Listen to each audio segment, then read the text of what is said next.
لا الہ الا اللہ وحدہ لا شریک لہ واشہد ان سیدنا و مولانا محمدا عبدہ ورسولہ اما بعد فاعوذ باللہ من الشیطان الرجیم بسم اللہ الرحمن الرحیم واعتصموا بحبل اللہ جميعا ولا تفرقوا واذكروا نعمة الله عليكم إذ كنتم أعداء فألف بين قلوبكم فأصبحتم بنعمته إخوانا وقال النبي صلى الله تعالى عليه وسلم المسلم أخو المسلم لا يخذله لا يظلمه بحسب امرئ من الشر أن يحقر أخاه المسلم وقال النبي صلى الله تعالى عليه وسلم انما بعثت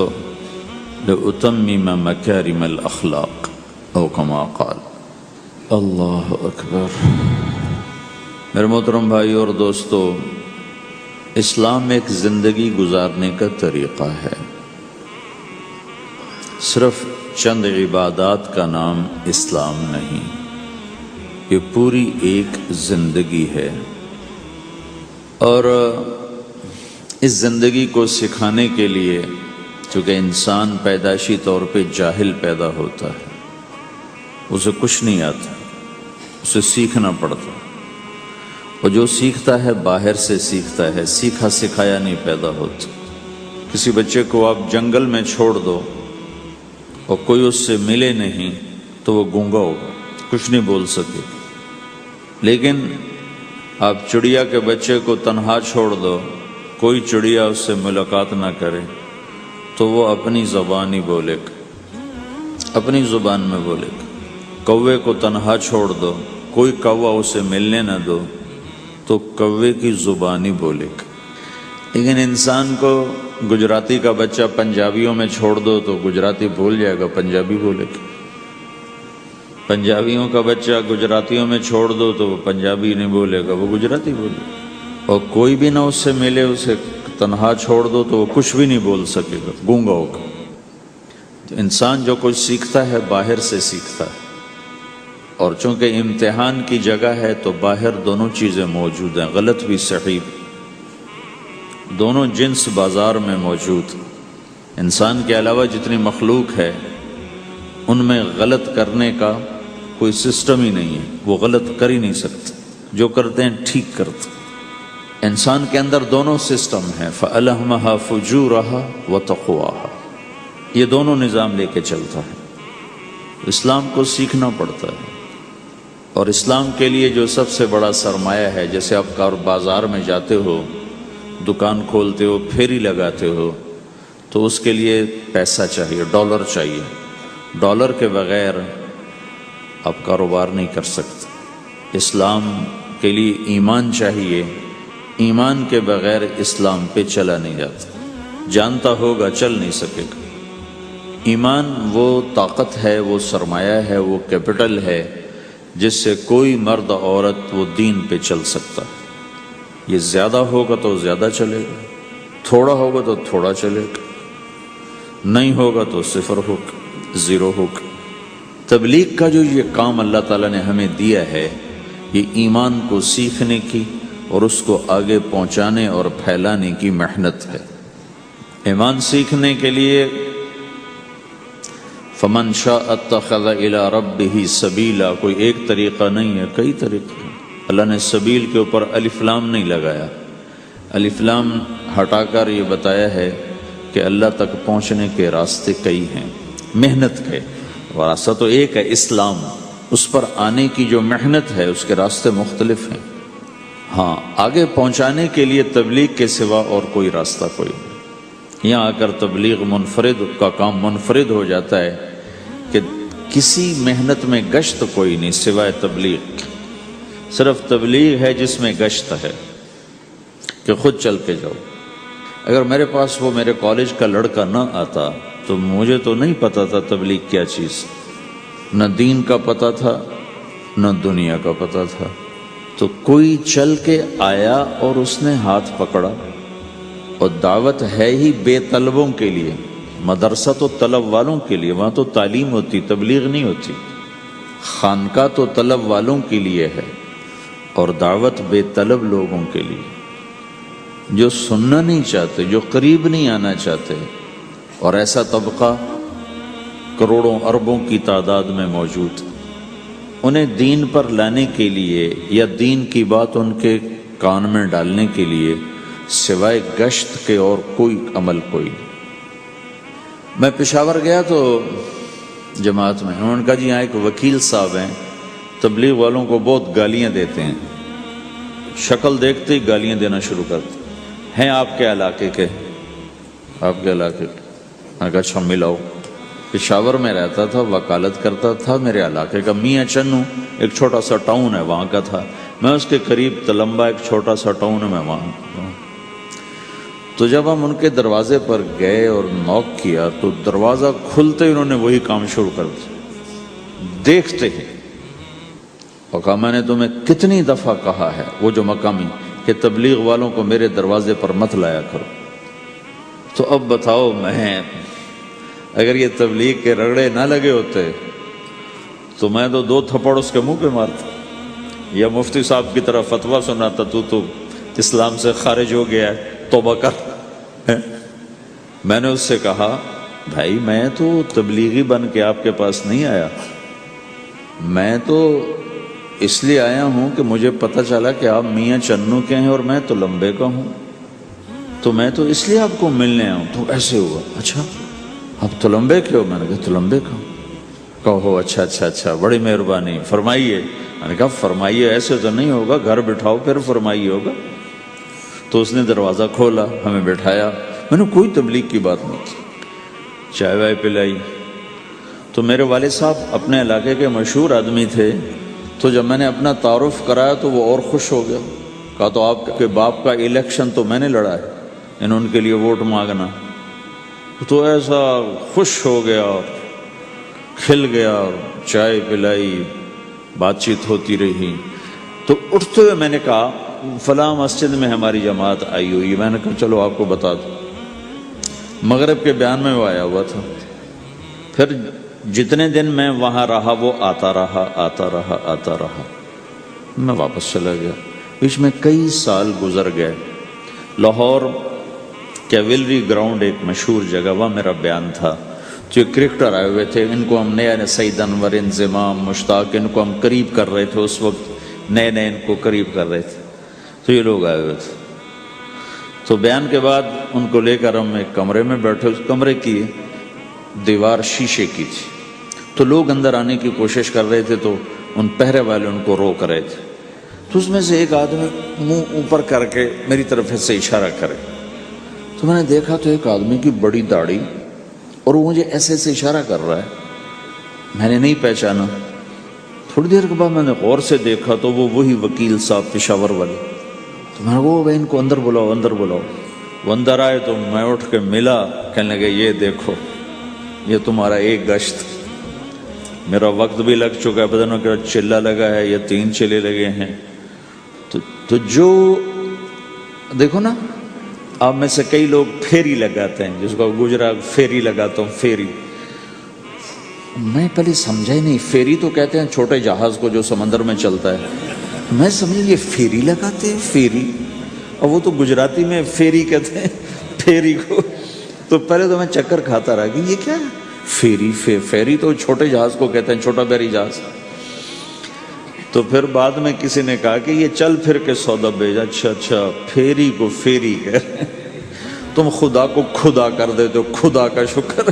ایک تو خدا لفظ ہی میں نے پہلے کہا تھا بولنے کا نہیں ہے، ایک اس کو خدا کو خدا کر دیتے ہو، خدا کی قسم۔ تو تم پھیری لگاتے لگاتے گاہک بنا لیتے ہو، نہیں بناتے ہو؟ پھیری لگاتے لگاتے تم اپنے گاہک بنا لیتے ہو۔ یہی تبلیغ کا کام ہے کہ پھیری لگاؤ، لوگوں کے در کھٹکھٹاؤ، کوئی لے گا کوئی نہیں لے گا۔ جو آپ لوگ پھیری لگاتے ہو تو سارے آپ سے سودا لیتے ہیں؟ نہیں لیتے، کوئی لیتا ہے کوئی نہیں لیتا، لیکن آپ جاتے رہتے ہو جاتے رہتے ہو جاتے رہتے ہو جاتے رہتے ہو، آہستہ آہستہ آپ اپنا اتنا کام کر لیتے ہو کہ آپ کی روٹی چل جاتی۔ تو سارے نبیوں نے پھیرا لگایا، کوئی نبی گھر نہیں بیٹھا، کہ میرے پاس کوئی آئے گا تو اسے سکھاؤں گا. ہر نبی نے پھیرا لگایا. اور داؤد علیہ السلام نے ایک دفعہ یہ کیا، ایک بڑا عبادت خانہ بنایا اور اس کی دیواریں اونچی کر دی، اتنی اونچی کہ اندر کوئی جا نہ سکے. اور یہ طے کیا کہ ہفتے میں ایک دن میں کسی سے نہیں ملوں گا، صرف اللہ اللہ کروں گا، ہفتے میں ایک دن. تو وہ پہلا دن تھا، اندر سے تالا لگا دیا اور خود اندر بیٹھ گئے. اور پہلا دن ہے کہ میں آج کسی سے نہیں ملوں گا. تو میرے رب کو یہ بات پسند نہیں آئی کہ نبی کا کام کٹ کے بیٹھنا نہیں ہے، لوگوں میں جانا ہے. تو اللہ تعالیٰ نے انسانی شکل میں 2 فرشتے اندر اتار دیے. اذ تصوروا المحراب ففزع منهم قال لا تخف خصمان بغى بعضنا على بعض فاحكم بيننا. کہا جی حضرت ہمارا جھگڑا ہو گیا ہے، ہم آپ سے فیصلہ کروانے آئے. تو داؤد علیہ السلام ڈر گئے کہ دروازہ بند ہے، یہ آئے کہاں سے؟ دیوار اتنی اونچی ہے کہ اس کے اوپر سے چھلانگ لگا کبھی اندر نہیں آ سکتے. تو یہ کون ہے، آئے کہاں سے؟ دروازے کو دیکھیں تالا لگا ہوا ہے، دیوار کو دیکھیں اتنی اونچی ہے، تو کون چھلانگ لگا کے اندر آئے گا؟ تو ڈر گئے. تو کہنے لگے جی آپ ڈرے نہیں، ہمارا جھگڑا ہو گیا. کہ کیا جھگڑا ہے؟ کیا جھگڑا ہے؟ کہ هذا اخی له 99 نعجہ ولی نعجۃ واحدہ فقال اکفلنیها وعزنی فی الخطاب. یہ میرا بھائی ہے، اس کے پاس 99 بکریاں ہیں، بھیڑیں، 99 بھیڑ ہے، اور میرے پاس ایک ہے. یہ مجھے کہتا ہے ایک بھی مجھے دے دے، میری 100 پوری ہو جائے. تو آپ بتاؤ یہ غلط کر رہا ہے کہ ٹھیک کر رہا ہے؟ اب یہ فیصلہ تو آپ چھوٹے سے بچے سے بھی کروا سکتے ہو. نہیں، یہ تو لطیفہ سا بن گیا داؤد علیہ السلام کے لیے، لطیفہ بن گیا کہ ایک آدمی کہتا ہے جی میرے پاس 99 ہے، تیرے پاس ایک ہے، تو ایک مجھے دے دے، میری 100 ہو جائیں. تو داؤد علیہ السلام سوچ میں پڑ گئے یہ چکر کیا ہے. تو ایک دم ان کو خیال آیا کہ اوہ، جیسے میرے رب نے مجھے پیغام بھیجا ہے کہ داؤد تجھے بندوں کو دعوت دینے کے لیے بھیجا ہے، مصلی پر بیٹھنے کے لیے نہیں بھیجا. ہاں مصلی پر بیٹھنا ہے، اس کے لیے رات ہے.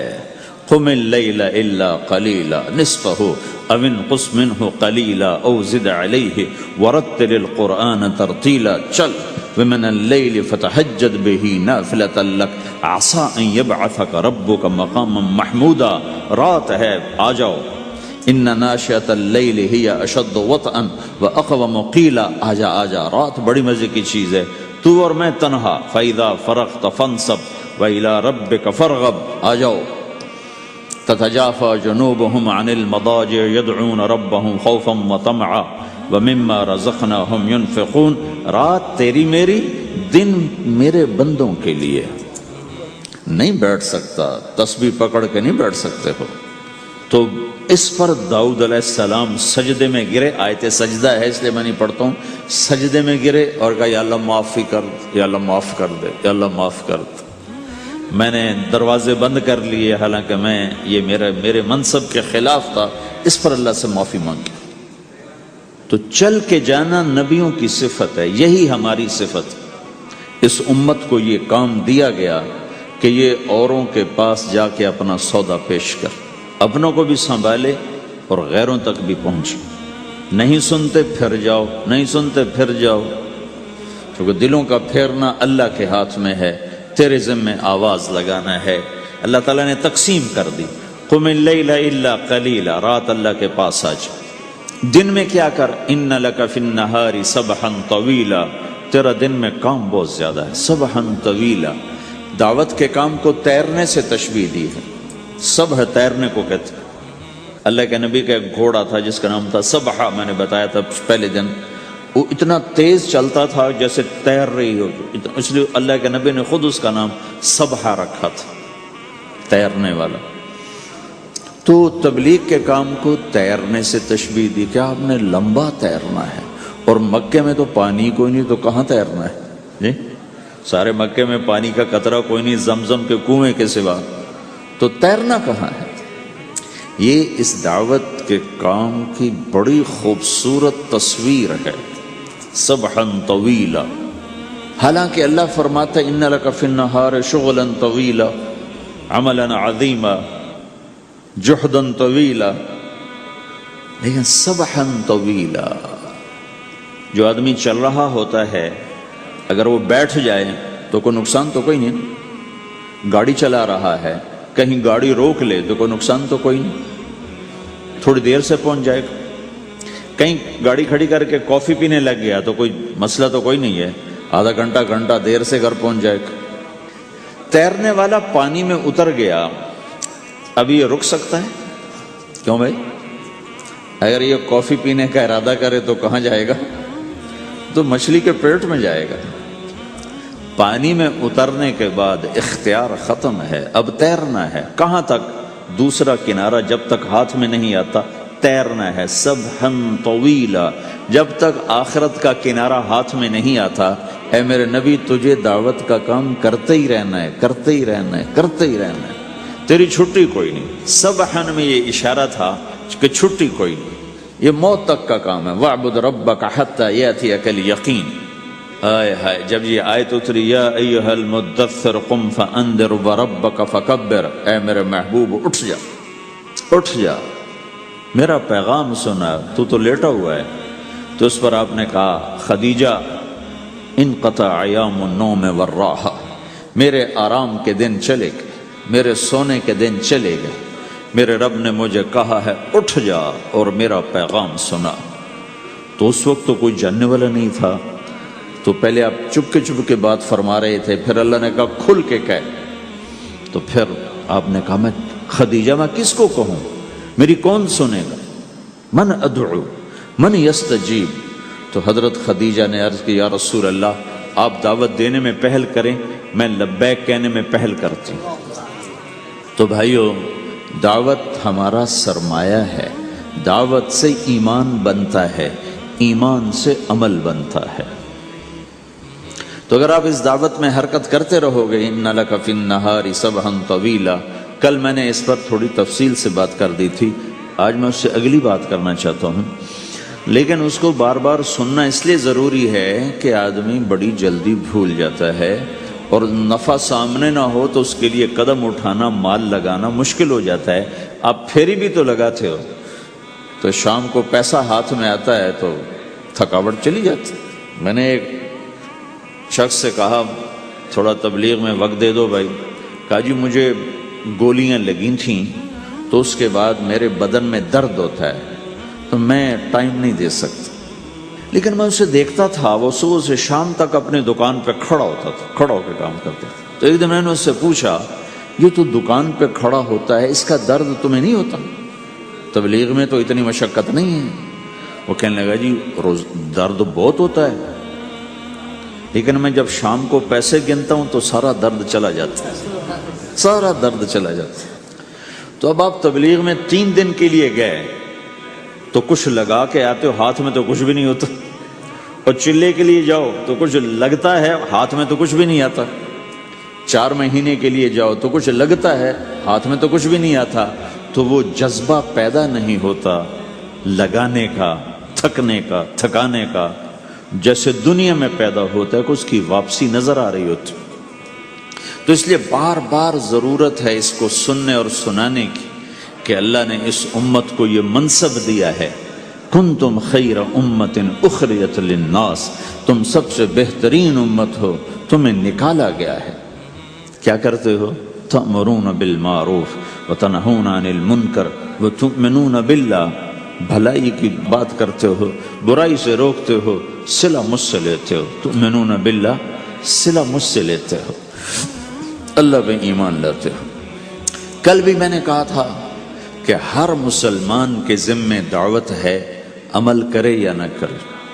آج پھر اس کو دوہرا رہا ہوں کہ عمل کرے یا نہ کرے، اوروں کو دعوت دینا ہر مسلمان کے ذمے ہے۔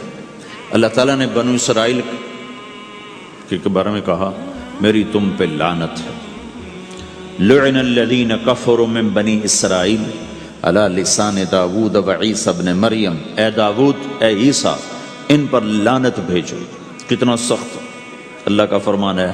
اچھا کیوں، کس لیے؟ اللہ نے دو جرم بتائے، ذَلِكَ بِمَا عَصَوْا وَكَانُوا يَعْتَدُونَ، یہ بہت نافرمان ہو چکے ہیں، بہت نافرمان ہو چکے ہیں۔ ایک اس کی وجہ سے ان پر اللہ کی لعنت۔ دوسرا کیا ہے؟ کانوا لا یتناہون عن منکر فعلوہ، جو گناہ خود کر رہے ہوتے ہیں اس سے اوروں کو نہیں روکتے۔ کانوا لا یتناہون، نہیں روکتے تھے، عن منکر، اس گناہ سے، فعلوہ، جسے وہ خود کر رہے ہوتے تھے۔ تو اس سے پتہ چلا کہ اگر کوئی نافرمانی بھی کر رہا ہے تو کسی کو اگر دیکھتا ہے نافرمانی کرتے تو اسے سمجھانا اس کے ذمے ہے۔ اللہ یوں کہہ رہا ہے کہ کم وقت خود تو برائی کر رہا تھا تو کسی کو روکتا تو صحیح۔ دونوں ہی کام نہیں کیے، نہ خود چھوڑا نہ کسی اور کو روکا۔ تو بھائیو، حرکت کرتے رہنا، اس حرکت میں بڑی طاقت ہے۔ ساری کائنات حرکت میں، اگر رک جائے تو تباہی۔ زمین حرکت کر رہی ہے، سورج حرکت کر رہا ہے، چاند، ستارے، ہر شے حرکت میں۔ تمہاری زمین 66,000 کلومیٹر فی گھنٹہ کی رفتار سے روزانہ بھاگی جا رہی۔ پتہ چلا کہ پاناما میں دونوں سمندروں کے 66,000 کلومیٹر فی گھنٹہ کی رفتار سے دوڑا جا رہا ہے۔ تمہارا سورج 6 لاکھ میل 9 لاکھ کلومیٹر فی گھنٹہ کی رفتار سے دوڑتا جا رہا ہے۔ حرکت کے ساتھ زندگی ہے، حرکت ختم ہوگی زندگی ختم ہو جائے گی۔ اب لوگوں نے حرکت کی، اپنے ملکوں کو چھوڑ کر آئے، اللہ نے آپ کو روزگار دے دیا، باعزت روزگار دے دیا۔ تو بھائیو، اللہ کے دین کے لیے حرکت کرتے رہنا، عمل بھی آ جائے گا انشاءاللہ۔ ایک دن دیکھو گے زندگی بدلے گی۔ ہمارے بزرگ تھے، ساتھی فوت ہو گئے، تو ان کا بیٹا PIA میں کیپٹن تھا، جہاز اڑاتا تھا۔ تو انہوں نے کہا بیٹا نماز پڑھ لیا کر۔ کہا ابا فرصت نہیں ملتی، بہت کام ہوتے۔ کہا اچھا چلو نماز کے وقت ایک آدمی کو دعوت دے دیا کر، 5 نمازیں ہیں، 5 دفعہ دعوت دے دیا کر۔ وہ کہنے لگا میں دعوت دوں؟ خود تو میں پڑھتا نہیں، دوسرے کو کیسے دعوت دوں؟ کہا بیٹا ایک تو میری مان لے، نماز کا انکار کیا ہے تو یہ تو مان لے کہ چلو کسی کو کہہ دیا کر کہ بھائی نماز پڑھا کرو۔ کہا چلو یہ تو آسان ہے، میں کہہ دوں گا۔ تو اس نے اپنے ابا کی بات مان لی، ہر نماز پہ 1-2 کو کہہ دیتا بھائی نماز پڑھا کرو۔ اس کے والد فوج میں جرنیل تھے، یہ کیپٹن تھا، دونوں کی ملاقات نہیں ہوئی۔ 6 مہینے بعد باپ بیٹا کی ملاقات ہوئی تو دیکھا تو کپتان صاحب کی داڑھی بھی اور ماتھے پہ محراب بھی۔ انہوں نے کہا بیٹا یہ کیا ہوا؟ کہا آپ نے مجھے پھنسا دیا۔ وہ جب میں لوگوں کو کہتا رہا تو میرے اپنے اوپر اثر ہونا شروع ہو گیا کہ میں اپنے آپ کو ملامت کرنے لگا کہ اوروں کو تو کہہ رہا ہے، خود تو پڑھتا نہیں۔ کہا اس نے مجھے کھڑا کیا اور میں نماز پہ آیا۔ پھر ایک دن شیو کرنے لگا، شیشے میں کھڑا دیکھ رہا تھا، تو میں نے کہا جب اللہ کو سجدہ کر رہا ہوں تو چہرے پہ نبی کی سنت بھی ہونی چاہیے۔ تو میں نے سیفٹی بھی پھینک دی، میں داڑھی بھی رکھ لی۔ تو تبلیغ کا کام کرتے رہنا، ہم فرشتے نہیں بن سکتے۔ ایک دفعہ ایک آدمی نے میرے اوپر بڑی چڑھائی کی، تم تبلیغ والے منافق ہو، کہتے کچھ ہو کرتے کچھ ہو، تمہارے قول اور فعل میں بہت فرق، بہت۔ جب ان کا غصہ اتر گیا تو میں نے ان سے کہا بھائی 100 نمبر تو اللہ نے بھی نہیں مانگے، آپ کیوں مانگتے ہو؟ اللہ نے کہا ہے فمن ثقلت موازینہ، جس کی نیکیاں بڑھ جائیں گی، گناہ تھوڑے ہوں گے تو پاس کر دوں گی۔ تو 100 نمبر تو اللہ نے بھی نہیں کہا کہ ایک گناہ تیرے کھاتے میں نہیں ہونا چاہیے، 100/100 نمبر لے گا تو جنت دوں گا، نہیں تو ریپٹ مار کے جہنم میں ڈالوں گا۔ تو 100 نمبر تو اللہ بھی نہیں مانگتا، اسے پتہ ہے میرا بندہ کمزور ہے، کبھی گناہ کرے گا کبھی نیکی کرے گا۔ تو وہ کہتا ہے جس کے پاس 51 نیکیاں ہوئیں اور 50 گناہ ہوئے تولوں گا تو 51 جھک جائیں گے نا، 50 معاف۔ مثال دے رہا ہوں میں، ہمارے علاقے میں ایک زمیندار تھے، وہ ذکر بھی بہت کرتے تھے، گالیاں بھی بہت دیتے، ادھر سبحان اللہ تیرے فلانے، الحمدللہ کے ساتھ ایک پھکڑ تولتے تھے، ساری زندگی وہ ایسا ہی کرتے رہے۔ جب وہ فوت ہو گئے تو کسی نے ان کو دیکھا تو انہوں نے پوچھا کہ میاں صاحب آپ کے ساتھ کیا ہوا؟ آپ تو گالیاں بہت دیتے تھے۔ خود انہوں نے یہ پوچھ رہے آپ تو گالیاں بہت دیتے تھے، تو آپ کے ساتھ کیا ہوا؟ کہ اللہ تعالیٰ نے میرے ذکر اور میری گالیوں کو تولا تو میرا ذکر بڑھ گیا تو میری بخشش ہو گئی۔ اللہ نے بھی کاؤنٹنگ رکھی ہے، پرفیکشن مانگی ہی نہیں۔ اگر اللہ پرفیکشن مانگتا تو پھر آپ کہتے تم کرتے کچھ ہو کہتے کچھ ہو۔ اگر میں کہتا صحیح ہوں تو ایک نیکی تو کر رہا ہوں، اور کرتا نہیں ہوں تو ایک گناہ کر رہا ہوں۔ کیا پتا میرا رب میرے کہنے کے طفیل میرے نہ کرنے کو معاف کر دے۔ بس ایک صورت میں ہے کام خطرناک کہ اگر میں اس کہنے سننے کو اپنی دنیا بنانے کا ذریعہ بنا لوں پھر خطرناک ہے۔ أَتَأْمُرُونَ النَّاسَ بِالْبِرِّ وَتَنْسَوْنَ أَنفُسَكُمْ وَأَنْتُمْ تُتْلُونَ الْكِتَابَ، وہ یہ آیت ہے۔ لیکن اگر میرے اندر اخلاص ہے تو پھر میں انسان ہوں، کبھی اچھا کروں گا کبھی برا کروں گا، لیکن میرے ذمہ صدا لگانا ہے۔ تو بھائیو اس تبلیغ کے کام کو کرتے رہنا۔ اس سے ایمان بنتا ہے، ایمان سے دین وجود میں آتا ہے۔ دین کے دو حصے ہیں، ایک عبادات ہے جس میں نماز سب سے اہم ہے، پھیری پہ ہو گھر پہ ہو نماز نہ چھوڑو۔ رمضان کے روزے ہیں، اللہ پھر رزق زیادہ دے دے، حج کرو، زکوٰۃ دو، لیکن عبادات بڑی محدود ہیں اور اس میں کثرت اللہ نے مطالبہ بھی نہیں کیا، بلکہ اللہ تعالیٰ نے اس میں اعتدال ہی کو پسند فرمایا ہے۔ اللہ تعالیٰ نے ہمارے نبی لمبی نمازیں پڑھتے تھے تو اللہ تعالیٰ نے روک دیا کہ ما انزلنا علیک القرآن لتشقی، میرے نبی میں نے تمہیں قرآن اس لیے نہیں دیا کہ تو لمبی نمازیں پڑھ کے تھکتا رہے، درمیان نہ چل۔ اللہ کے نبی نے تبلیغ میں زیادہ زور دکھایا تو اللہ نے اس پر بھی کہا فلا تذهب نفسك عليهم حسرات، اتنا غم نہ کیا کر کے تو خود ہی ہلاک ہو جائے، مت نہیں، ایسا نہ کر۔ تو عبادات محدود ہیں اور اس میں اعتدال مطلوب ہے۔ سارا دن مصلی پہ بیٹھنا یہ اللہ نہیں دیکھنا چاہتا، اللہ یہ دیکھنا چاہتا ہے کہ تو باہر جا تاکہ میں دیکھوں کہ اب تو کیا کرتا ہے۔ دوسرا حصہ اس کا اخلاقیات ہیں، آپس کی معاشرت ہے۔ دین جو اثر انداز ہوتا ہے وہ معاشرت سے اثر انداز ہوتا ہے، عبادت سے نہیں، عبادات سے نہیں۔ عبادت تو مسجد کے اندر ہے یا مصلی پر گھر کے اندر ہے، روزہ اندر کی چیز ہے، حج بیت اللہ میں ہے، زکوٰۃ مسلمان کو دی جاتی ہے۔ تو دنیا میں دین پھیلنے کے لیے اور اپنوں کو دین کے قریب کرنے کے لیے جو سب سے بڑا عمل ہے وہ بھائیو اچھے اخلاق۔ یہ دوسرا حصہ میں آج بیان کرنا چاہتا ہوں۔ اللہ کے نبی نے فرمایا ایو عرل اسلام اوثق، مجھے بتاؤ اسلام کا سب سے مضبوط عمل کیا ہے؟ تو صحابہ نے کہا الجہاد، یا رسول اللہ جہاد۔ اسلام کا سب سے مضبوط عمل کیا ہے؟ صحابہ نے کہا جہاد۔ تو آپ نے کہا وحسن وما هو به، ہاں جہاد بہت اچھا عمل ہے لیکن سب سے بڑا عمل نہیں ہے، سب سے مضبوط عمل نہیں ہے۔ ان کا جی الصلاۃ، نماز۔ تو ہم نے کہا ہاں وحسنۃ وما هي بها، نماز بھی بہت اچھی چیز ہے لیکن وہ نہیں جو میں پوچھ رہا ہوں، سب سے اعلیٰ، سب سے اوپر، سب سے مضبوط نہیں۔ پھر انہوں نے کہا جی الحج، حج۔ تو آپ نے کہا حج بھی بہت اچھا عمل ہے لیکن وہ نہیں جو میں نے پوچھا ہے۔ پھر صحابہ نے کہا جی روزہ، آپ کا روزہ بھی بہت اچھا ہے لیکن وہ نہیں جو میں نے پوچھا ہے۔ تو پھر صحابہ نے کہا یا رسول اللہ پھر آپ ہی بتائیں، ہمیں تو نہیں پتا۔ تو ہمارے نبی عبادات سے اوپر لا رہے ہیں، اپنے ساتھیوں کو عبادات پہ قائم کر دیا۔ ہر آدمی نمازی بن چکا ہے، ہر آدمی روزے دار بن چکا ہے، ہر آدمی مالدار زکوٰۃ دینے والا بن چکا ہے، اور ہر آدمی حج کا جذبہ پیدا کر چکا ہے۔ اب آپ ان کو اخلاق پہ لانا چاہتے ہیں، چونکہ اسلام کی تکمیل اخلاق سے ہے۔ اسلام کو تشبیہ دی گئی ہے گھر کے ساتھ، بنی الاسلام علی خمس، تو بنیا کا لفظ عمارت پر بولا جاتا ہے۔ تو اسلام کی بنیاد میں ہے کلمہ، نماز، روزہ، حج، زکوٰۃ۔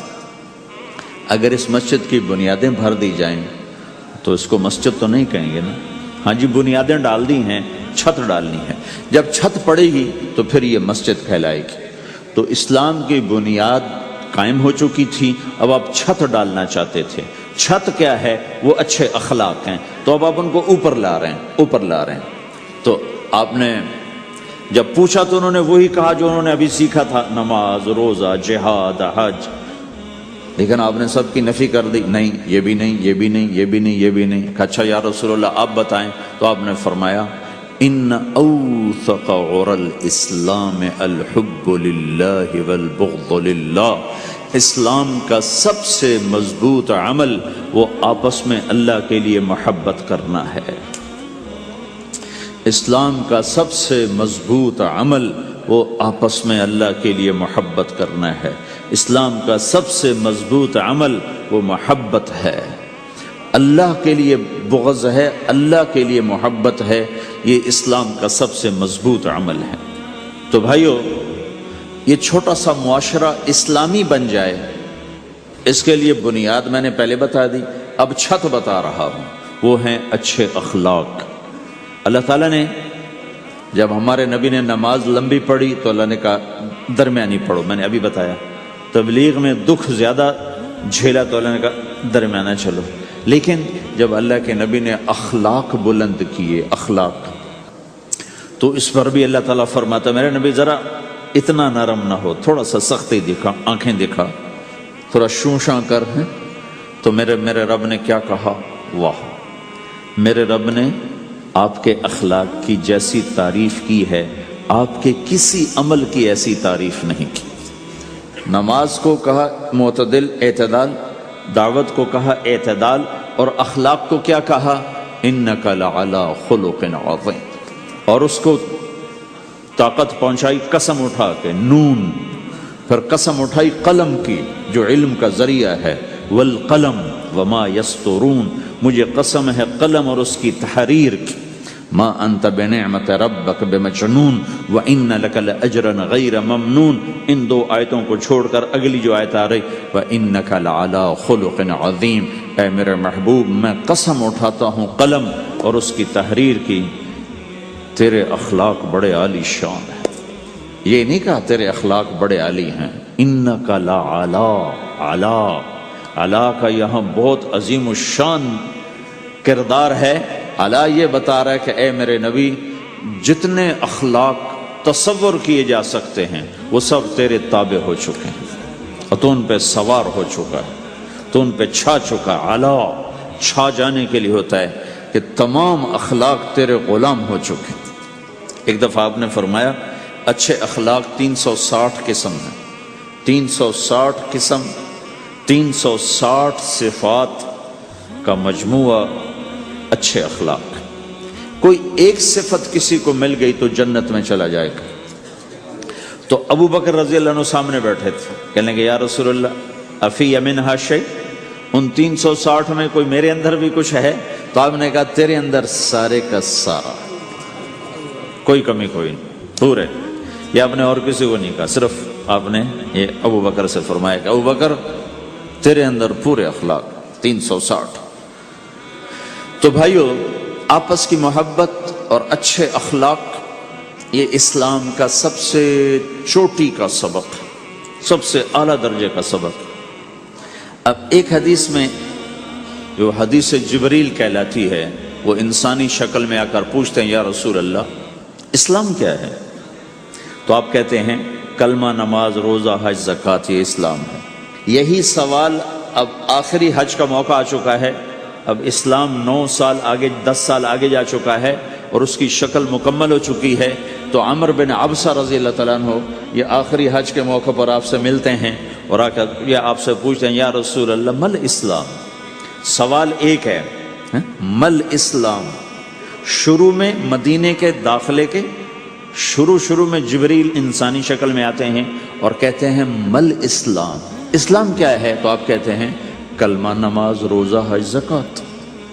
اب یہی سوال 10 سال کے بعد یا 9 سال کے بعد عمر بن عبسہ کہتے ہیں یا رسول اللہ مل اسلام، اسلام کیا ہے؟ تو اب جواب سنو، آپ نے فرمایا اطعام الطعام وطیب الکلام، میٹھا بول بولنا اور کھانا کھلانا۔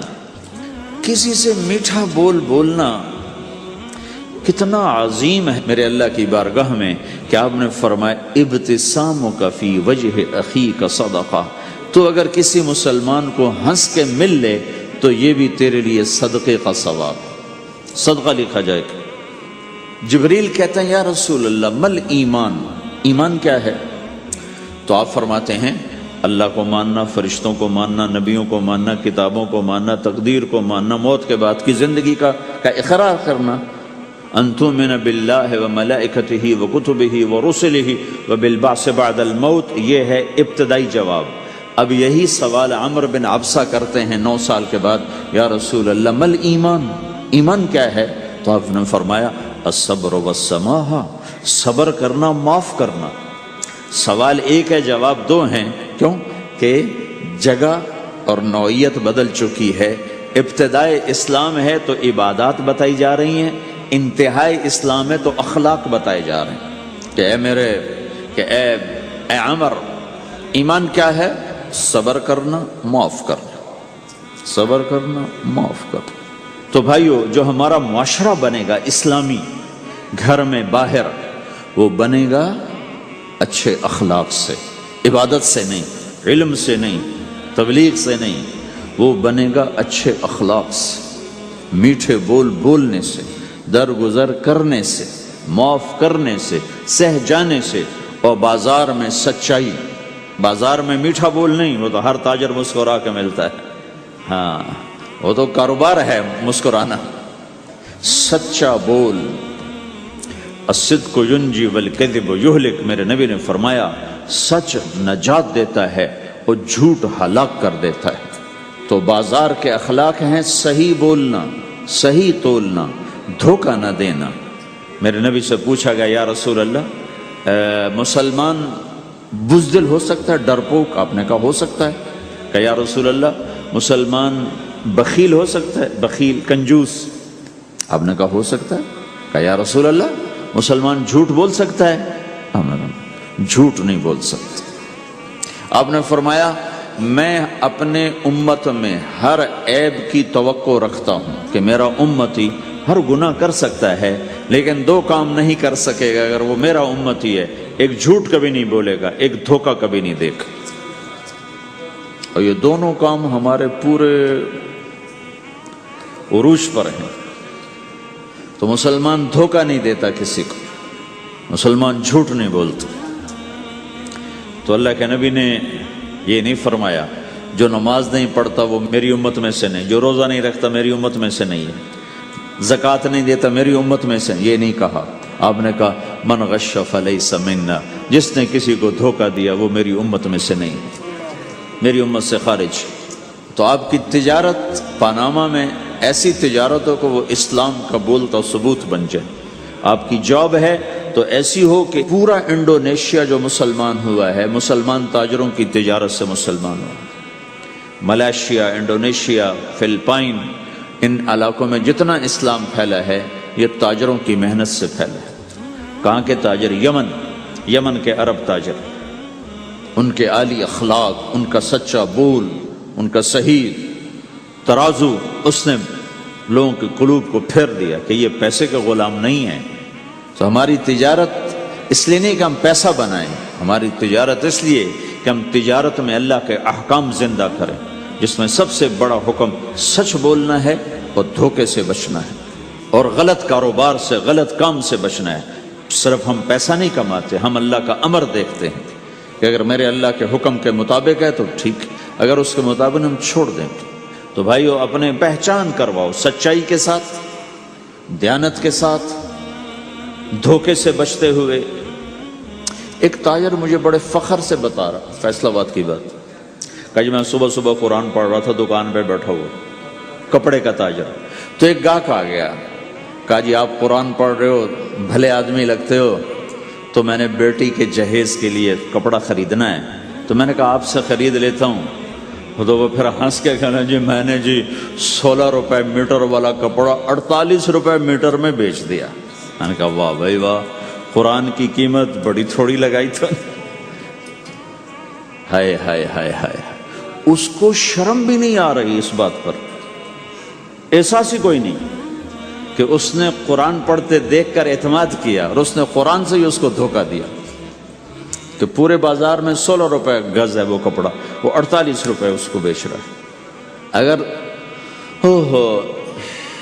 اپنے نبی کی بات سنو، آپ نے کہا سچا تاجر قیامت کے دن نبیوں کے ساتھ کھڑا کیا جائے گا۔ کیوں؟ کہ ہر موقع پہ جھوٹ بولا جا سکتا ہے، پروفٹ کمایا جا سکتا ہے، دھوکہ دیا جا سکتا ہے، فراڈ کیا جا سکتا ہے، اور اس سے بچتا ہے بچتا ہے بچتا ہے بچتا ہے، نہ اپنوں کو دھوکہ دیتا ہے نہ غیروں کو دھوکہ دیتا ہے۔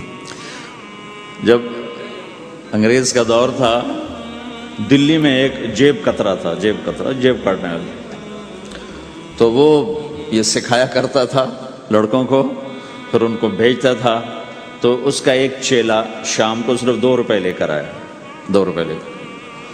تو اس نے کہا بے وقوف، آج سارا دن کی کمائی 2 روپے؟ کہا استاد آج بہت بڑا مال مارا تھا، لیکن میں نے دیکھا تو وہ ایک گورا تھا، انگریز تھا، تو مجھے خیال آیا اگر قیامت کا دن عیسیٰ علیہ السلام نے میرے نبی کو گلہ دے دیا کہ تیرے امتی نے میرے امتی کی جیب کاٹی تھی، تو میں اپنے نبی کو کیا جواب دوں گا؟ تو میں نے جا کر اس کو واپس کر دیا، ابھی اپنے کے کھسکا کے لایا ہوں 2 روپے۔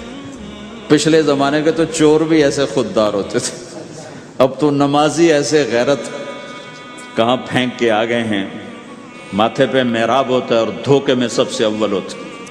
تو ہمارا اسلام صرف اس مسجد کی 4 دیواری میں نہیں ہے، ہمارا اسلام تو بارش کے قطروں کی طرح پھیلا ہوا ہے، آسمان کی بلندی ہے، آسمان کی وسعت ہے، جیسے اس سے زیادہ ہمارے دین کی وسعت ہے۔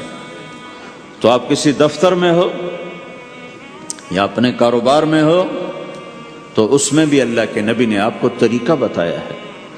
بازار کے اخلاق ہیں مسکرانا نہیں، بازار کے اخلاق ہیں سچ بولنا، صحیح دینا، صحیح تولنا، صحیح سودے کا عیب بتانا۔ عبد الرحمن بن عوف رضی اللہ تعالیٰ عنہ پہلے 10 صحابہ میں آتے ہیں، پہلے 10 صحابہ۔ آپ نے کہا ابو بکر جنتی، عمر جنتی، عثمان جنتی، علی جنتی، طلحہ جنتی، زبیر جنتی، سعد جنتی، عبد الرحمن جنتی، ابو عبیدہ جنتی، سعید بن زید جنتی، اس میں ایک عبد الرحمن۔ جب ان کا انتقال ہوا تو انہوں نے 3 ارب 10 کروڑ 20 لاکھ دینار چھوڑے ترکہ۔ ہمیں تو بڑا بیوقوف بنایا گیا ہے، کاغذ کو کرنسی بنا کے دے دے۔ کاغذ، کرنسی تو سونا ہوتا ہے جی، کرنسی تو سونے اور چاندی کو کہتے ہیں، کاغذ کے ٹکڑے کو تو کرنسی نہیں کہتے۔ اور اب کرنسی بھی لے کر وہ کارڈ پکڑا دیے، جیب بھی خالی، اب کرنسی بھی کاغذ بھی کوئی نہیں، خالی کارڈ۔ اس کو کیا کہتے ہیں کارڈ کو؟ Credit card, credit card. وہ ساری دنیا کو بیوقوف بنائے ہوئے، یا تو کاغذ پکڑائے ہوئے ہیں یا کارڈ کاغذ بھی اب واپس لے لیا، اب کارڈ پکڑا دیا۔ اور عبد الرحمن بن عوف نے جو پیسے چھوڑے وہ کاغذ نہیں تھے۔ کاغذ کی کیا حیثیت؟ پاکستان میں روز چھپ رہے ہیں، کاغذ کی کیا حیثیت؟ 3 ارب 10 کروڑ 20 لاکھ دینار سونے کے، اور ایک سکہ دینار اس وقت 4.5 ماشے کا ہوتا تھا۔ اب اس کو ملٹیپلائی کرو اور پورا پاناما خرید لیں اس پیسوں سے۔ اور وہ ٹاپ لسٹ کے 10 صحابہ میں سے ایک، وہ فرماتے تھے میری تجارت کا یہ اصول رہا کہ میں نے کبھی ادھار نہیں خریدا، نہ کبھی ادھار بیچا، نہ کبھی ادھار خریدا۔ جو خریدے بھی ادھار اور بیچے بھی ادھار، اسے نیند کہاں آئی؟ دینے والے دیتے نہیں، لینے والے سر پہ کھڑے ہوتے، انہیں نہ بیوی اچھی لگتی نہ بچے اچھے لگتے، وہ گھر میں بیٹھ کے بھی گھر میں نہیں ہوتے۔ تو آپ نے فرمایا نہ میں نے کبھی ادھار خریدا، نہ کبھی ادھار بیچا، نقد خریدا نقد بیچا۔ دوسرا میرا اصول یہ رہا کہ میں نے کبھی سٹاک نہیں کیا، جب مجھے پروفٹ ملا میں نے فوراً بیچ دیا، انتظار نہیں کیا 1 ہفتے بعد بیچوں گا ریٹ بڑھ جائے گا۔ جس دن مجھے پروفٹ ملا 1 پیسہ بھی ملا تو میں نے فوراً بیچ دیا۔ تیسرا اصول یہ تھا کہ میرے سودے میں کوئی کمی یا عیب ہوتا تو میں اسے چھپاتا نہیں تھا، ظاہر کرتا تھا، اس میں یہ کمی ہے بھائی، لینا تو لے لو، نہیں لینا تو چھوڑو۔ ہماری تو تجارت بھی جنت کا راستہ ہے۔ مدینے کے لوگ ذمہ دارا کرتے تھے، مکہ کے لوگ تجارت کرتے تھے، ان کی زراعت اور تجارت دین کے پھیلنے کا ذریعہ بن گئی۔ عبد الرحمن بن عوف رضی اللہ عنہ کا مال اللہ کے دین کے کام آیا، عثمان رضی اللہ عنہ کا مال اللہ کے دین کے کام آیا۔ جنگ تبوک میں 10,000 آدمیوں کا سامان حضرت عثمان اکیلے نے دیا۔ 30,000 کا لشکر تھا تو 1/3 10,000 کا سارا سامان عثمان رضی اللہ عنہ نے اپنے گھر سے دیا، اور وہ دینار لا کے پیش کیے نا تو اللہ کے نبی وہ دینار لے کر یوں کر رہے تھے، ایسے ایسے وہ کر رہے تھے، ما علی عثمان اللہ یعمل بعد عثمان، آج کے بعد تو کچھ نہ کر، جنت واجب ہو گئی تیرے کو۔ تو بھائیو، ہمارا دین صرف ہمیں عبادت نہیں بتاتا، بازار کی زندگی بتاتا ہے کہ مسلمان بازار میں کیسے ہوتا ہے۔ کسی کے ہاں ملازم ہے تو اس کی نوکری کیسی ہوتی ہے، اس کی دیانت کیسی ہوتی ہے، اس کا بول کیسا ہوتا ہے۔ وہ پیسے پہ قربان نہیں ہوتا، وہ پیسے کو ایمان پہ قربان کرتا ہے۔ تو آپ کی تجارت بھی دین کے پھیلنے کا ذریعہ بنے گی۔ آہا، صرف نماز سے گناہ معاف نہیں ہوتے۔ مسلم شریف کی روایت ہے، من امسا کالن بعمل یدہ امسا مغفورا لہ، جو صبح سے شام تک روزی کماتے کماتے حلال حلال حلال حلال، جھوٹ والی نہیں، کھوٹ والی نہیں، خیانت والی نہیں، حرام چیز نہیں، حرام چیز کا بیچنا بھی حرام ہے، خریدنا بھی حرام ہے، اس کا پروفٹ بھی حرام ہے۔ جس گھر میں حرام پیسہ جائے گا وہاں سکھ کبھی نہیں آئے گا، چیزیں آ جائیں گی، چین نکل جائے گا۔ 1960 کی دہائی میں ایک پاکستان کا افسر تھا، اس نے 1960 میں لوگوں کے پاس 100 روپے مشکل سے ہوتے تھے، اس نے اس زمانے میں کروڑوں روپے جمع کیے رشوت سے، بہت بڑی پوسٹ پر تھا۔ جب وہ مر گیا، ایک دن اس کا بیٹا کہہ رہا تھا، کاش ہمارا باپ ہمارے لیے حرام کٹھا نہ کرتا تو کوئی خوشی کا دن ہم بھی دیکھ لیتے۔ جن کے لیے جمع کیا تھا کہ میرے بچے اب مزے سے، میں نے خود اپنے کانوں سے اس کو یہ کہتے ہوئے سنا کئی دفعہ، میں آج مر جاؤں میری بچی کو کسی کی پرواہ نہیں کہ میں نے اتنا پیسہ بنا دیا ہے۔ تو اسی کا بچہ یہ کہہ رہا تھا، کاش ہمارا باپ ہمارے لیے حرام کٹھا نہ کرتا تو ہم بھی کوئی خوشی کا دن دیکھ لیتے۔ تو اللہ کے نبی نے فرمایا، من امسا کالن بعمل یدہ امسا مغفور لہ، جو صبح سے شام تک حلال کمانے میں تھکتا ہے اور تھک کے واپس آتا ہے تو اس کے اس دن کے سارے گناہ اللہ معاف فرما دیتا۔ تو ہمارا بازار بھی دین ہے بھائی، پھر ہمارا گھر بھی دین ہے، گھر کی زندگی دین ہے۔ میرے نبی نے گھر کی زندگی سمجھائی۔ آپ اپنے گھر میں جھاڑو دے رہے ہیں، قاب قوسین کا ٹائٹل لے کر، مقام محمود کا ٹائٹل لے کر، ختم نبوت کا تاج سر پہ سجا کر، نبیوں کے سرداری کا صحرا باندھ کر آپ گھر میں جھاڑو دے رہے ہیں، اپنے کپڑے خود دھو رہے ہیں۔ 9 بیویاں ہیں، 9 اپنے کپڑے خود دھو رہے ہیں۔ کوئی پھٹ گیا ہے خود سی رہے ہیں، جوتا پھٹ گیا خود ٹھیک کر رہے ہیں۔ حضرت عائشہ رضی اللہ عنہ کو آٹا گوندنا نہیں آتا تھا، چھوٹی عمر تھی تو ان کو آٹا گوند کے دیتے تھے، جب تک ان کو آٹا گوندنا نہیں آیا ان کو آٹا گوند کے دیتے تھے۔ ہمیں تو گھر کی زندگی بھی سمجھائی گئی ہے، اور ہمیں بتایا گیا کہ تو اب اپنی بیوی کے منہ میں لقمہ ڈالتا ہے تو یہ بھی تیرے لیے صدقہ ہے۔ سب سے بہترین صدقہ وہ ہے جو تم اپنے بچوں پر خرچ کرو۔ پھر دنیا دکھوں کا گھر ہے تو میں قربان جاؤں اپنے نبی پر، آگے آنے والے سارے زمانوں کو دیکھ کر بیان فرما گئے، بتا گئے، اور انہوں نے فرمایا مجھے بتاؤ جہاد میں خرچ کرنے سے بھی بہتر خرچ کون سا ہے؟ جہاد میں خرچ کرنا تو سب سے بہتر شمار ہوتا ہے۔ آپ نے کہا مجھے بتاؤ جہاد میں خرچ کرنے سے بھی بہتر کون سا خرچ ہے؟ تو صحابہ نے کہا جی ہم تو نہیں جانتے، ہم تو اسی کو سب سے بہتر جانتے ہیں۔ ہم نے کہا نہیں، اولاد کا ماں باپ پہ خرچ کرنا جہاد میں خرچ کرنے سے بھی بہتر ہے۔ یہ کیوں فرمایا؟ کہ آگے نظر آ رہا تھا کہ اولاد نافرمان نکلے گی، اگر اللہ چاہے تو اس کے یہ کہنے پر وہ پلاٹ مسجد کے نام ہو گیا، واپس نہیں لے سکتا۔ اگر اللہ چاہے اگر اللہ چاہے، اور اللہ تو چاہتا ہے کہ تم اس کے نام پر دو، من ذا الذی یقرض اللہ قرضا حسنا. ٹھیک ہو گیا؟ یہ بات سمجھ میں آ گئی؟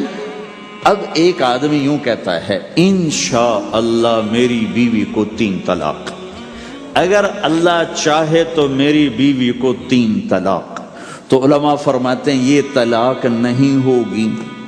کیوں نہیں ہوگی؟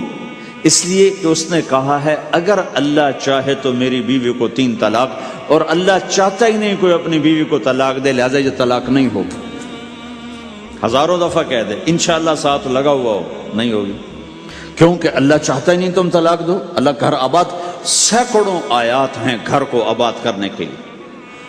فَإِنْ خِفْتُمْ شِقَاقَ بَيْنِهِمَا، اگر میاں بیوی میں ہوگی کھٹپٹ تو بڑھاؤ نہیں. کیا مصیبت ہے کہ کچھ ادھر سے بڑھانا لگ جاتے ہیں، کچھ ادھر سے بڑھانا شروع کر دیتے ہیں. فَبَعْثُوا حَكَمًا مِّنْ أَهْلِهِ وَحَكَمًا مِّنْ أَهْلِهَا، تو طلاق دینے میں جلدی نہ کرو، جلدی نہ کرو. صلح صفائی کے لیے ایک آدمی بچی کی طرف سے آئے، ایک آدمی بچے کی طرف سے آئے، اور دونوں میں صلح صفائی کی کوشش کرو. یا ایھا النبی اذا طلقتم النساء، اے میرے نبی جب تم طلاق دینا چاہو تو یا ایھا النبی یہاں یہ اس لیے آیا ہے کہ اللہ تعالیٰ کہہ رہا ہے اے ایمان والو میں یہ نبی اپنا سفارشی بنا کے تمہارے سامنے پیش کرتا ہوں، طلاق نہ دیا کرو، نہ دیا کرو. یہ ہے یا ایھا النبی سے ایک دم ایمان والوں کی طرف منتقل ہونے کا فلسفہ کہ دیکھو میں اپنا نبی تمہارے لیے سفارشی بناتا ہوں کہ طلاق نہ دیا کرو. اگر دینی پڑ جائے، چونکہ جائز ہے، نہیں نباہ ہو رہا، پھر زبردستی بھی نہیں کرنی چاہیے. اگر کوئی جائز وجہ ہے تو طلاق ہوئی ہے، پھر اسے دشمنی کا سبب نہیں بنانا چاہیے. اگر صحیح مناسب ہوئی ہے، اللہ کے نبی نے خود 2 خواتین کو طلاق دی، نکاح تو کیا، رخصتی نہیں ہوئی، طلاق دے دی. اللہ کے نبی کی بیٹیوں کو طلاق پڑی، حضرت ام کلثوم، حضرت رقیہ رضی اللہ عنہ دونوں کو طلاق دی گئی. ابو لہب کے بیٹوں نے طلاق دی. آپ نے حضرت حفصہ کو طلاق دینے کا ارادہ کیا تو عمر رضی اللہ عنہ کو پتہ چلا، بڑے غمگین ہوئے، تو جبریل آ گئے، یا رسول اللہ، اللہ تعالیٰ فرما رہے ہیں حفصہ کو طلاق نہیں دے سکتے، یہ آپ کی دنیا کی بیوی بھی ہے، جنت کی بیوی بھی ہے. کہ عمر کے دل شکنی ہو رہی. تو ایک گھر باقی رہے اس کے لیے سینکڑوں آیات اللہ تعالیٰ نے اتاری، اور ہمیں کہا عاشروہن بالمعروف، اپنی بیویوں کے ساتھ اچھا سلوک کرو. ہمیں خطاب، چونکہ مرد کسی کی بچی کو لے کے آتا ہے، لڑکا کسی کی بچی کو لے کے آتا ہے، اور وہ بچی ماں چھوڑتی، باپ چھوڑتی ہے، بھائی چھوڑتی ہے، بہنیں چھوڑتی ہے، سہیلیاں چھوڑتی ہے، سب کو چھوڑتی ہے، اور تیسرے دن اس کو تانے شروع ہو جاتے ہیں، اس کا تو دل ہی نہیں لگتا. اور پہلے دن اپنی بیوی کو نصیحت دی جا رہی تھی، میری ماں کی خدمت کرنی ہے، میری کرنا کر، میری ماں کی کرنی ہے، میرے ابا کی کرنی، میری بہنوں کی کرنی، کسی کے سامنے تم نے بولنا نہیں، کسی کے سامنے اف نہیں کرنا. بے وقوف، اس سے محبت تو جتا پھرو، اس کے بعد جو کچھ کہے گا وہ کرے گا. پہلے دن ہی حکم، نہ تعلق بنا ہے، نہ محبت پیدا ہوئی ہے، اور نہ ابھی جوڑ بیٹھا ہے، اور پہلے دن حکم سنانے شروع کر دی.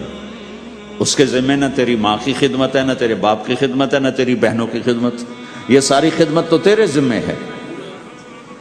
ہمارا سسرال کا معاشرہ بڑا ظالم ہے. لاکھوں میں کوئی ایک گھر بچا ہوا تو الگ بات ہے، ورنہ میں تو دنیا پھری ہے، کیا دنیا دار کیا دیندار، سب ظلم ہی ظلم ہے. اتنی نیک عورتیں تہجد گزار، مصلی سے اٹھتی نہیں، تسبیح ہاتھ میں ہے، لیکن جب وہ ساس بنتی ہیں تو ایسا ظلم ان کے اندر سے نکلتا ہے کہ کانپ اٹھتے ہیں در و دیوار. جب عورت ماں ہوتی ہے تو اس کے روئیں روئیں سے محبت کے چشمے پھوٹتے ہیں. وہی عورت جب ساس بنتی ہے تو ایک دم ظلم کی تصویر بن جاتی، اسے اپنی بہو میں کوئی خوبی نظر ہی نہیں آتی، عیب ہی عیب نظر آتے ہیں. اپنے بیٹے کو بھڑکاتی رہتی، یہ کرتی ہے، یہ کرتی ہے. اور ایسے بے وقوف ہیں، کوئی ماں کی وجہ سے بیویوں کو تباہ کر دیتے ہیں، کوئی بیویوں کی وجہ سے ماؤں کو تباہ کر دیتے ہیں. یہ دونوں ظلم ہیں. ماں کی وجہ سے بیوی پہ زیادتی نہ کرو، بیوی کی وجہ سے ماں پہ زیادتی نہ کرو. بیوی کا اپنا مقام ہے، ماں باپ کا اپنا مقام ہے، بہنوں کا اپنا مقام ہے. 100% شکایات جھوٹی ہوتی ہیں، سب جھوٹ ہوتا ہے. اس لیے میرے رب نے دستور بتایا، ان جاءکم فاسق بنبأ فتبینوا، جب کسی کی خبر سنو، کوئی کمی کوتاہی سنو، اول تو سنو نہیں، اگر سننی پڑ جائے تو تحقیق کر لو، تحقیق کر لو۔ قاضی ایاس کے پاس آیا، ایک شخص آیا روتا ہوا، ہائے مر گیا، ہائے مر گیا۔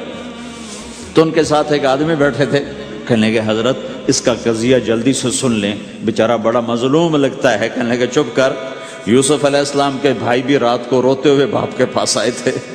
ہر رونے والا مظلوم نہیں ہوتا، ہر رونے والا مظلوم نہیں ہوتا۔ اپنے گھروں کی فضا بناؤ، کمی سنو ہی نہیں۔ تمہاری بیوی ماں کی کمی بتانے لگے، کہا مجھے نہ بتاؤ، تیری بڑی مہربانی۔ تمہاری ماں تمہاری بیوی کی کمی بتانے لگے، کہا اماں مجھے نہ بتاؤ، تیری بڑی مہربانی۔ گھر کی فضا ایسی بناؤ کہ کسی کی کمی کا تذکرہ نہ ہو، تو اللہ کی قسم تمہارا گھر جنت کا نمونہ بن جائے گا۔ یہ معاشرت کا دین بتا رہا ہوں، معاشرت کا دین۔ اپنی بیوی کی خوبیوں کی تعریف کرو، کمیوں پہ پردہ ڈالو۔ بیویوں کے ذمہ ہے خامد کی خوبیوں کی تعریف کریں۔ انسان حوصلہ افزائی کا محتاج ہوتا ہے۔ ایک بزرگ ہے اپنے کسی مرید کے گھر، تو وہاں انہوں نے کھانا کھایا، کھانا ان کو پسند آیا، کہنے لگے اپنی بیگم کو پردے میں بلاؤ۔ تو انہوں نے اپنی بیگم کو پردے میں بلایا، کہا بیٹی میں نے تیرا ہاتھ کا کھانا کھایا، بہت مزیدار تھا، اللہ تمہیں جزائے خیر دے، تم نے بہت اچھا پکایا۔ تو وہ زارو قطار رونے لگے۔ تو انہوں نے پوچھا بیٹی کیا ہوا؟ میں نے تو کوئی ایسی بات نہیں کی۔ کہ نہیں حضرت آپ کی بات پہ رونا نہیں آیا، رونا اس پر آیا ہے کہ 30 سال سے میں اس شخص کے ساتھ رہ رہی ہوں، کبھی ایک دفعہ اس نے میرے ہاتھ کے پکے کی تعریف نہیں کی۔ آپ گھر میں تشریف لائے، آپ نے پوچھا کوئی کھانے کو کچھ ہے؟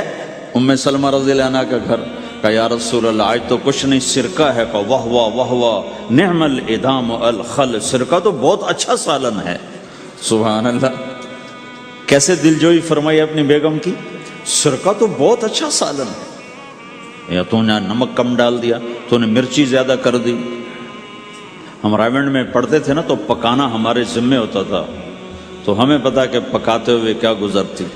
جب 2-2 ہزار آدمی کی روٹی ہم پکاتے تھے، 5-5 بوری آٹا گوندا ہے ہاتھوں سے، 10-10 من کھڑے ہو کے روٹی لگائی ہے، سخت سردی میں بھی سخت گرمی میں بھی۔ سردی میں جب رات کو آٹا گونڈتے تھے ہم، تو ہمارے ہاتھ ایسے اکڑ، تم تو سردی دیکھتے ہی نہیں ہو، ہاتھ ایسے اکڑ جاتے تھے، اور صبح 4 بجے اٹھ کے روٹی پکانا شروع کرتے تھے۔ 2000 آدمی کی روٹی پکانی ہوتی تھی۔ تو اب کوئی آ کر کہتے انہیں کچی روٹی پکائی، تو جی دادا ایک تھپڑ اس کے منہ پہ مارے کہ 4 بجے کے ہم اٹھے ہوئے ہیں، پکا پکا برا حشر ہو گیا، کہتے کچی پکائی۔ بھائی صبر کر کے چپ کر کے کھا جا۔ مولانا الیاس صاحب رحمۃ اللہ علیہ ایک اپنے مرید کے گھر گئے، تو اس نے کھیر بنا کر پیش کی۔ اچھا نمک اور چینی ایک جیسے ہوتے ہیں، وہ دیہاتی عورت سمجھ نہ سکی، چینی کے بجائے نمک ڈال دیا۔ تو انہوں نے جا سب سے پہلے مولانا الیاس صاحب کے سامنے کھیر رکھی، تو آپ نے جو چکھی تو وہ تو تھی کڑوی۔ کہنے کہ بھائی واہ واہ واہ واہ واہ واہ، بڑی مزے کی کھیر، ساری لیا میں اکیلا کھاؤں گا، کسی کو نہیں کھانے دوں گا۔ ساری کھیر کھا گیا اس پر پردہ ڈالنے کے لیے۔ وہ تو جب انہوں نے کہا مولانا الیاس کا بچا ہوا تھوڑا سا میں جب چکھا تو کڑوا گیا، ہائے مر گئی، یہ تو سارا نمک ڈالا ہوا تھا۔ ایک دفعہ ہماری جماعت چنیوٹ میں تھی، تو ہمارے ساتھیوں نے چائے بنائی، تو وہ اندھیرا سا تھا، تو چینی کے بجائے نمک ڈال دیا اور دسترخوان پہ لے آئے، سب پی رہے۔ واللہ میں آنکھوں سے دیکھا بتا رہا ہوں، مولانا الیاس کا تو سنا بتا رہا ہوں، کسی ایک نے نہیں کہا کہ یہ کڑوی ہے، چپ کر کے پی رہے، چپ کر کے پی رہے، کسی ایک نے نہیں کہا۔ باہر ایک دیہاتی کھڑا تھا، تو میں نے اس کہا چاچا آتے نو چاہ پی ماما، وہ آ گیا، اس نے پہلا گھونٹ بھرا ہوئے تھا کوڑی ہے، اس نے بانڈا پھوڑ دی۔ پھر سارے ساتھی ہنس پڑے کہ چاچا ہم نے تو پردہ ڈالنے کی کوشش کی تھی خدمت والوں پر تو نہیں پردہ چاک کر دیا، بانڈا پھوڑ دیا۔